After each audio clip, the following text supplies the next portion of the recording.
bem-vindo de volta. Eu tô de volta depois de muito tempo que eu fiquei sem compartilhar nada por aqui. Na verdade, muitas mudanças acontecendo, eu também senti que não valia a pena forçar compartilhar alguma coisa aqui. Então, eu senti um chamado um dia desses de falar de um tema que é muito relevante para mim e para essa pesquisa que originou o canal, né, do doutorado informal, de falar de narrativas nesse momento de transição planetária, que é a representação do feminino nas telas, nessa área do audiovisual, né, a participação das mulheres. E eu acho que assim, eu tenho visto que já desde épocas de adolescência, né, de 10 anos atrás, de ver movimentos falando das mulheres, seja na bateria ou em outros espaços, que eu já estou acompanhando isso, nas representações artísticas, mas que de uns 3 anos para cá eu tenho visto um crescimento significativo de grupos, né, como as mulheres do audiovisual, de fazer seminários específicos para isso, inclusive eventos do Bachelor Wallace Test no Brasil. E uma das coisas que me chamou a atenção é que, apesar de eu ter visto o crescimento de espaços para se falar sobre temas como esse, eu ainda sinto que sim, a gente está muito no começo, sim, tem muita coisa para ser discutida. E eu sou uma pessoa que acredito muito nessa questão transdisciplinar, multidisciplinar, de que todas as coisas estão interligadas e precisam acontecer juntas. Mas eu sinto que, principalmente num momento de entendimento e de quando a gente está pontuando certas coisas, é importante separar. E existe uma grande diferença entre a gente falar da participação de mercado e de profissão das mulheres no audiovisual, por exemplo, ou em outras áreas artísticas ou culturais, e da gente falar, por exemplo, da representação das mulheres nas telas, do que está sendo visto, do que está sendo mostrado para as pessoas. Sim, isso está interligado, tem a ver com a participação de mulheres diretoras e roteiristas, assim como produtoras ou diretores de arte, etc. Mas em muitos desses espaços não é isso que está sendo discutido. As pessoas estão comentando sobre desafios da área profissional, sobre questões de mercado, sobre diferenças de salário, sobre editais. E apesar de esses temas serem muito importantes, eles não são a mesma coisa do que como as personagens estão sendo retratadas, sejam elas realistas, fantasiosas, documentais ou ficcionais. E aí, para quem trabalha com essa área de criação, de desenvolvimento de narrativa, né, de colocar a personagem, não é o suficiente a gente simplesmente discutir o outro lado dessa área. Porque é claro que tendo mais mulheres escrevendo, dirigindo, editando, a gente tem representações diferentes e que são mais pautadas numa visão de mundo que nos permita nos aprofundar mais. Mas ao mesmo tempo, se esse é o referencial que a gente tem, então como é que a gente começaria a construir um novo se a gente não estuda isso, não conversa sobre isso? Então, para a gente poder sair dessa superfície, é importante que tenha um lado de estudar o desenvolvimento de personagem e de narrativa com esses olhares. E aí a gente também precisa entender que existe uma diferença, e não é pequena, entre representação de mulheres e representação feminina. Porque do feminino, a gente aqui não está falando necessariamente sobre sexo, gênero, perfil físico, a gente está falando de energia.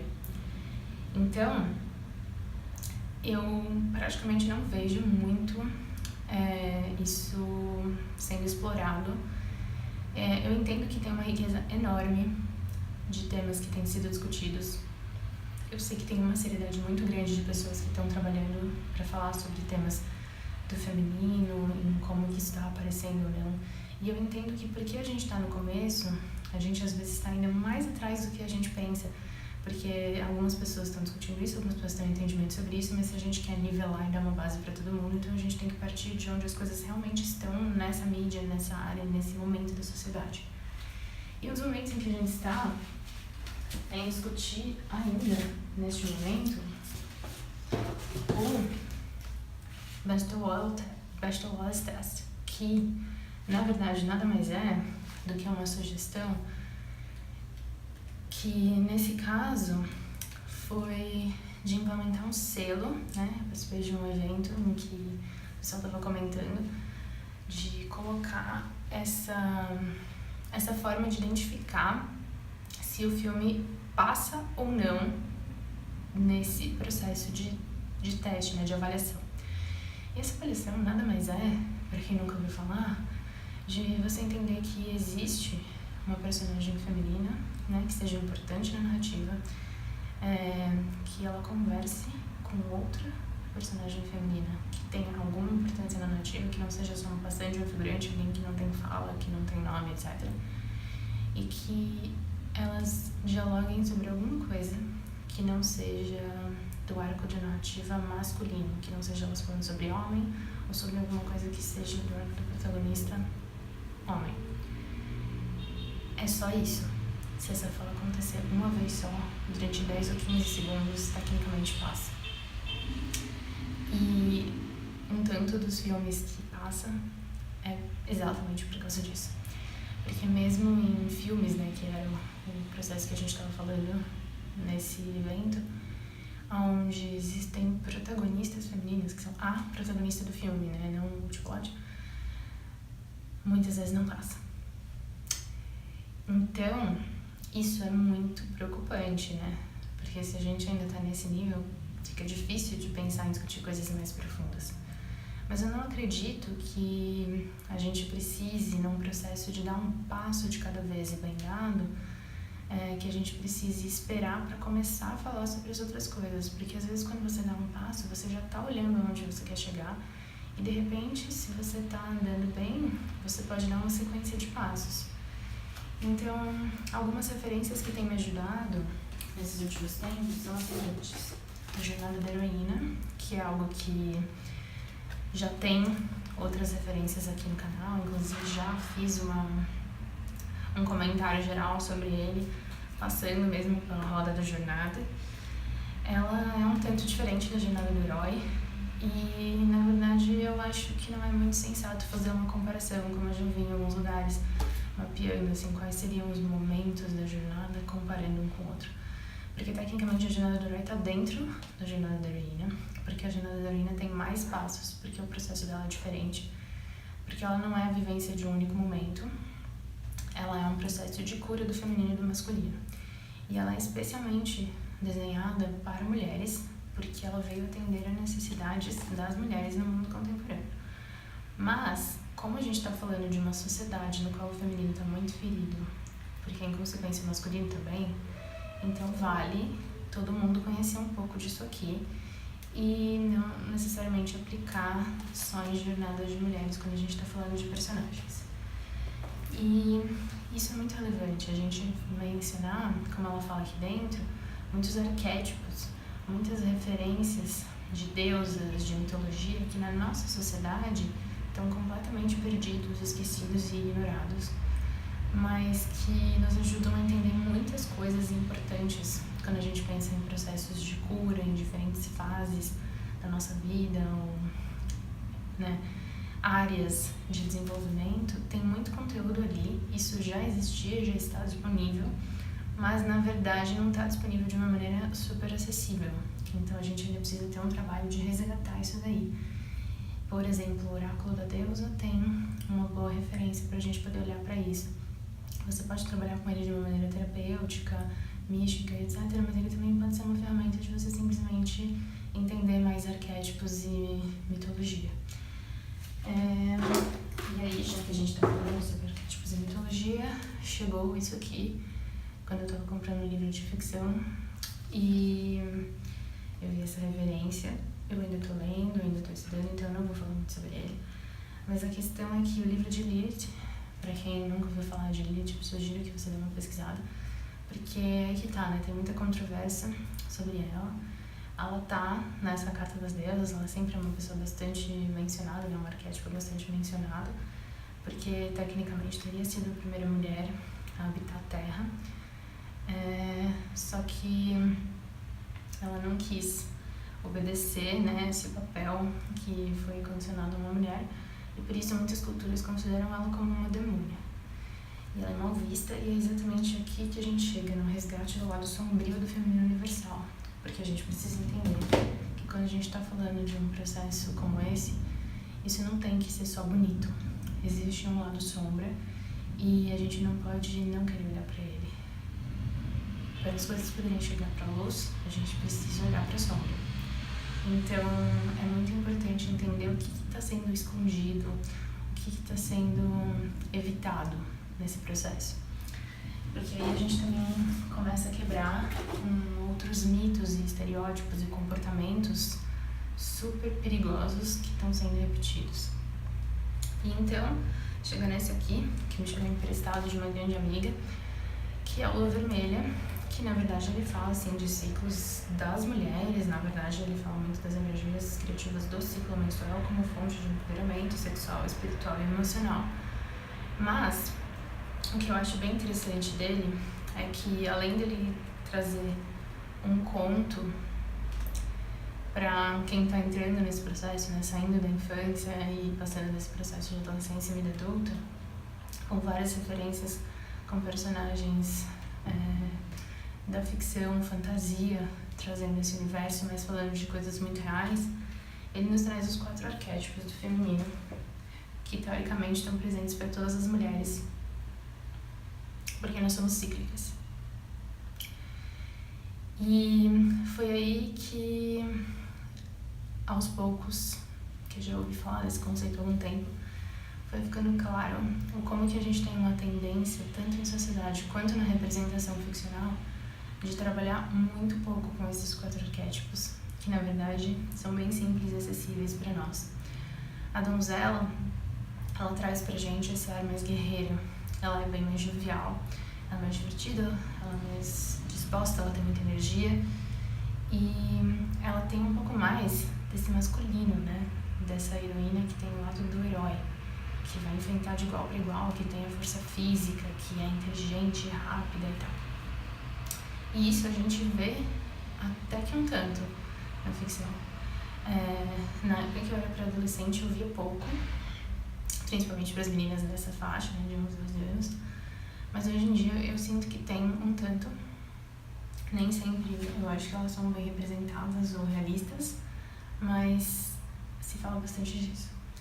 Em contraponto, a gente tem essa figura da mãe como algo que não é muito desejado, né? Que aí é quando ela já não tá mais nesse papel de ser heroína. E na verdade, o arquétipo da mãe não é isso. Muito resumidamente falando, é um papel nutridor. E isso não significa necessariamente que tem que ser de crianças e de filhos. Ele pode ser de sonhos, de projetos, de coisas suas mesmo. E é a energia também de partilhar com o outro, de cuidar dos demais, de sair de algo mais autocentrado. Depois, a gente tem um papel que aparece de uma maneira bem deturpada e negativa, que é o da feiticeira, que é quando você está usando essas energias mais para você e para ter um poder sobre a sua sexualidade, sobre a sua criatividade, e que você já está entrando em um período mais introspectivo, mas ainda muito em contato com o mundo externo. Mas ele não é necessariamente um papel manipulativo, usurpador, enfim. E por último a gente tem a anciã, que claramente está associado com o arquétipo mais antigo, porque tem a ver com centramento de energias e sabedoria. E ele é bem mais introspectivo do que os outros, porque é um momento em que você está mais fechada para si, em que você vai adquirir esse conhecimento que depois pode ser disponibilizado para o mundo. A gente perdeu muito a referência disso, mas na verdade ele não precisa estar associado com uma pessoa super idosa ou com algo que a gente não quer almejar porque perdeu a força física e tal. A gente tem todos eles. E entrar nesse processo cíclico, entender essas diferentes energias e saber que elas não estão erradas, que elas não são loucuras, que elas não são estereótipos, é algo que é muito transformador para a gente conseguir se reconhecer nesses processos e perceber que os nossos momentos não estão errados. Porque se você estiver agindo como uma velha e você nem tem 30 anos, então o que tem de errado com você? Mas se você for mãe, então você deixou de ser heroína. E aí se você é feiticeira, significa que você não pode mais ser confiável. E aí, se você é heroína, você está competindo num papel de igual para igual com os meninos. É isso mesmo. A gente não tem mais. Isso é irreal. Isso não funciona. isso tá sendo estressante, detonando com as pessoas, e é daí que vem a jornada da heroína. Porque as mulheres atingem o sucesso dentro de um processo de herói, e isso não é satisfatório, isso não traz felicidade, e aí vem toda uma quebra para poder chegar num equilíbrio. Não é uma jornada única, não é uma coisa que se resolve em si mesma de uma vez só, não é necessariamente rápida, mas enfim, tá aí como uma forma de ajudar a gente. E eu acho que a gente tem uma necessidade extrema de começar a entender as nossas personagens desse lugar, porque trazendo representações de mulheres que nos mostrem essas diferenças de arquétipos, essas jornadas mais complexas, a gente consegue visualizar isso na gente mesma, dá um alívio de, beleza, então não é que eu tô fazendo errado porque eu não consigo ter o resultado que outras pessoas obtiveram, ou eu preciso almejar chegar nesse lugar que essa personagem chegou. Irreal, talvez mais fantasioso do que coisas de fantasias. Vou fazer um próximo vídeo falando justamente desses mitos que às vezes a gente acha que sabe, mas na verdade estão no nosso subconsciente enganando a gente e criando fantasias de vidas irreais que vão deixar a gente super infeliz. Mas eu acho que é bem importante a gente começar reconhecendo essas questões da nossa própria natureza e trazendo isso para personagens, porque eu não vejo. Eu tenho um vídeo que eu já fiz aqui mencionando alguns personagens que eu achei interessantes, complexas, não estereotipadas, tratando de assuntos que a gente normalmente não vê, muito menos de uma forma natural. Mas ainda alguém que tenha trabalhado esses arquétipos do feminino, uma jornada mais complexa, e que isso não tenha sido feito de uma maneira muito didática, amassante, ou enfim, eu não tenho muitas referências sobre isso. Eu vou colocar aqui embaixo algumas coisas que eu achei interessante de compartilhar. E a minha meta agora é começar a trabalhar em narrativas que tenham esse viés e a trazer voz para elas também. É isso. E eu sinto que também isso é a nossa forma de passar por essa transição do mundo também, assim, de entender esse momento que a gente está vivendo e como a gente vai passar para o outro lado da ponte. Porque não é dessa maneira cartesiana, não é dessa maneira heróica que a gente conhece, não é com esses ciclos que a gente já repetiu várias vezes. Então a resposta pode estar numa combinação desses fatores sendo trabalhados em conjunto. É isso, até mais. E se isso te interessa, então acompanha aqui que eu já estou com todo um planejamento para uma sequência de mais vídeos falando dessas questões do feminino, trazendo referências, trabalhos autorais e também falando de outras questões da transição e mitos que a gente tem vivido e repetido. Valeu!